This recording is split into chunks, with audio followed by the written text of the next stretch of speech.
Hi friends, ఏంటా అనుకుంటున్నారా? కూరగాయలతో మాలలు చేస్తున్నారు అనుకుంటున్నారా? ఈరోజు విశ్వనాథ స్వామి ఆలయంలో కన్యకా పరమేశ్వరి అమ్మవారిని శాకాంబరి అవతారంలో దర్శనం చేసుకుంటామండి. ఇలా రకరకాల కూరగాయలతో మాలలు తయారు చేసి సాయంత్రం పూట అమ్మవారిని దర్శనం చేసుకుంటామండి. ఆషాఢ మాసము మరియు వైశాఖ శుద్ధ పౌర్ణమి నాడు అమ్మవారిని శాకాంబరి అవతారంలో మా మంచిర్యాలలో మేము దర్శనం చేసుకుంటామండి. శాకాంబరి విశిష్టత మీకు తెలిసే ఉంటుంది. పూర్వము భూలోకమందు రక్తబీజుడు, దుర్గాసురుడు అని ఇద్దరు రాక్షసులు ఉండేవారంట.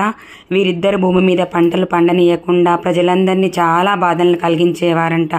బాధలు కలిగిస్తున్న సమయంలో దుర్గా అమ్మవారు వాళ్ళని హతమార్చి శాకాంబరి అవతారంలో అవతరించిందంట.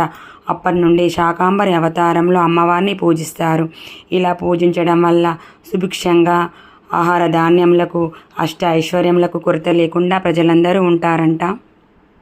ఉదయం 11 గంటలకు వచ్చామండి. సాయంత్రం 4 అయ్యే వరకు మాలలు తయారు చేయడము, అమ్మవారిని అలంకరణ మొత్తానికైతే ఇలా జరిగిందండి.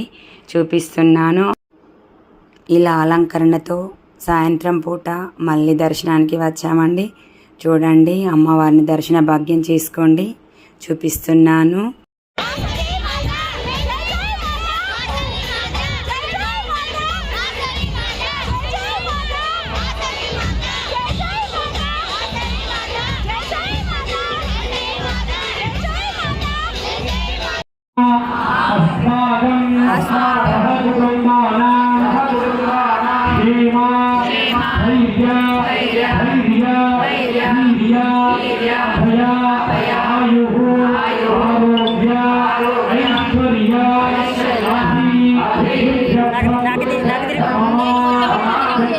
शिवता